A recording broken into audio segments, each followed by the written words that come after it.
Now that we have a better picture of the difference between morticians and coroners, and we've seen some of the ways that the role of coroner might lead to certain kinds of ethically problematic conflicts of interest, let's now look at a couple of arguments against morticians serving as coroners. Remember, in the data that we just looked at and some of the survey data that was discussed in the coroner conflict of interest reading for this module, we saw that in surveys of coroners, coroners themselves tend to see mortician coroners as problematic in a way that sheriff coroners and nurse coroners simply are not.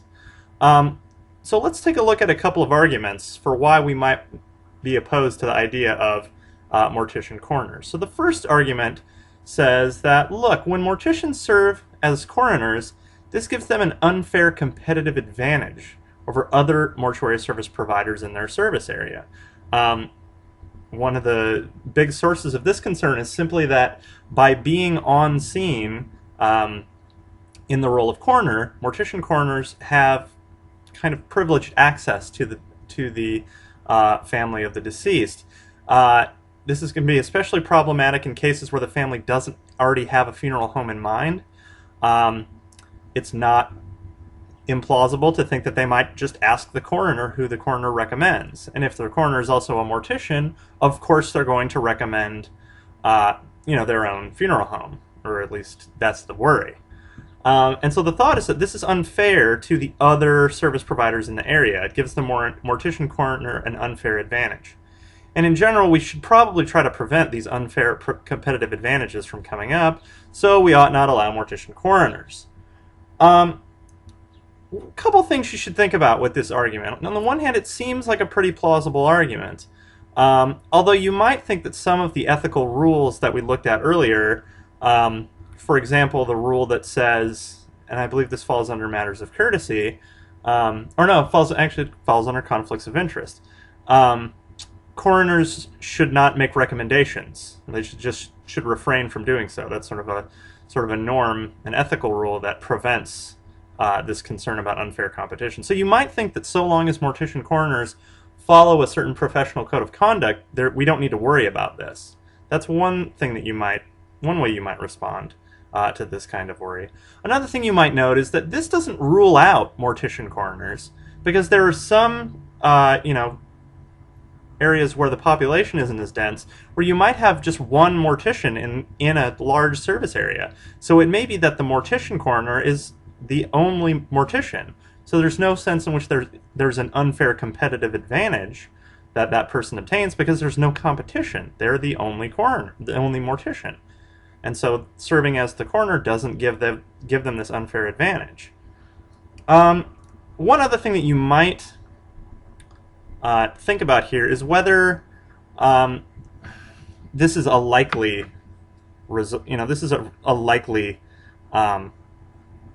advantage that people will utilize.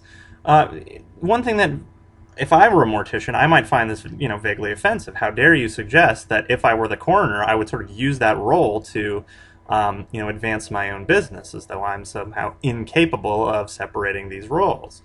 So that's sort of the other quibble and complaint you might have about this argument, is that, look, before we sort of accuse mortician coroners of being sort of uniquely unethical, perhaps we should have some evidence that they're likely to actually utilize this competitive advantage that they might obtain.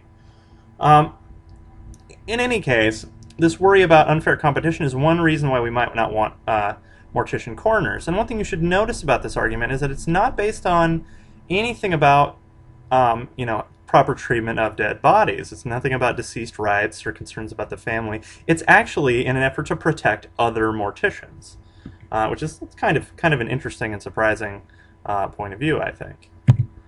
Another argument against the mortician coroner we can call the argument from illicit conspiracies. The concern here is that mortician coroners have the opportunity to sort of negotiate agreements with potential customers.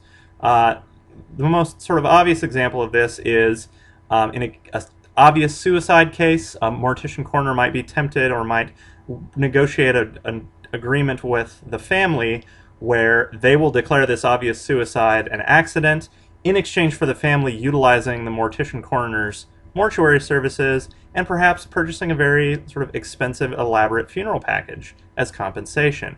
And the point here is that because the mortician coroner has control over determining cause of death and ruling particular cases as suicides or not, this gives them the opportunity to negotiate in certain ways with potential customers that we might think are, in some sense, illicit or problematic.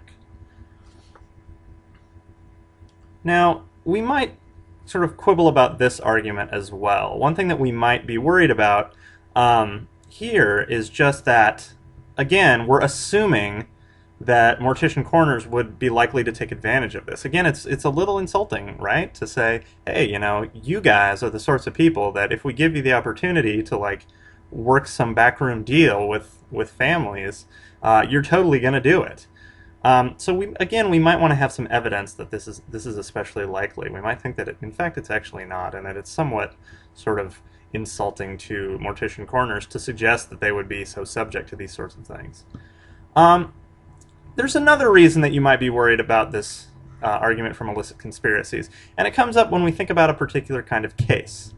So this case comes up in the coroner conflict of interest reading, and it's a case where a local mortician coroner rules what is an obvious suicide an accident, and he doesn't do it for his own benefit.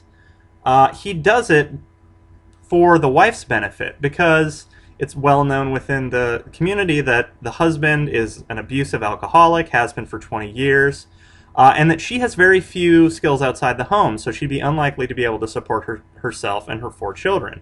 Most likely she would end up utilizing a variety of government assistance programs. And when the coroner makes this decision in this particular case, the community largely endorses it, sort of largely agrees that this was the right thing to do, that the wife deserved the insurance money, and that it was simply sort of the last actions of her scoundrel husband to, be an awful person, awful husband, awful father for 20 years, and then, on top of all that, deny her access to this insurance money that's sort of the only saving grace that she might obtain from ever having been married to him. Now, when the coroner who's interviewed for this case describes this, he refers to this as a case of contextual justice. So the thought is that, look, in virtue of the circumstances, the just sort of fair thing to do is to call this an accidental death, even though it's clearly a suicide, and let this woman collect the life insurance. Now, I've asked you about this case on the discussion board, but I want to sort of get you started thinking about this, because we should probably think about arguments on both sides here. I mean, on the one hand, you might think the wife really did deserve the insurance money. Maybe simply because they'd been paying on it, and maybe because, much like this coroner said, this is, she put up with this horrible man for 20 years, and she deserves, at least to have this. You might also think that this kind of case is a counterexample to this worry about illicit conspiracies when it comes to mortician coroners. Morticians often know the people in the community really well. They have a lot of sort of intimate interactions with people, so they come to be very well acquainted with people. So they tend to know this kind of stuff. And this particular coroner is not motivated by self-interest, right? He's not trying to get anything for himself. He's trying to improve the situation for the wife and the children. You might also think that this outcome just has better consequences overall, right? If we declare this a suicide, the wife loses out on the life insurance money, the children, most likely their life is not as good as it would have been if she'd gotten the money. She probably has to start working outside the home. She doesn't have very many skills, which means that any job she gets is not going to be very high paying. She would most likely end up utilizing government assistance of some kind, so that would cost all of us money. So the alternative is just to let the life insurance company pay for it. And isn't that better for everyone? I mean, who's the life insurance company? They sort of collect money for just this sort of occasion. On the other hand, you might think that this coroner has actually done something really awful. He's violated his professional duty to determine cause of death in an honest, accurate manner. I mean, this is his job. This is what he's been hired to do. And he's deliberately not doing it here. You might also think that this is actually unfair to the insurance company. I mean, they had an agreement with all their policyholders. Look, these are the kinds of deaths that we cover. This particular case doesn't fall within that range. Why should we pay you? And you might think that this is unfair to other policyholders. This is sort of how life insurance works. You know, life insurance payouts are paid for by the people who don't ever end up needing them, right? I mean, life insurance companies collect a little bit of money from a huge number of people, and in most cases, they don't pay any of them. It's kind of just in case something happens money, and oftentimes nothing happens. So the point here is just that there are considerations on both sides of this issue. It's not obvious that this coroner really did the right thing, but you might think that he did. And so that's what I'm going to ask you to think a bit more about and weigh in on for the discussion board for this module.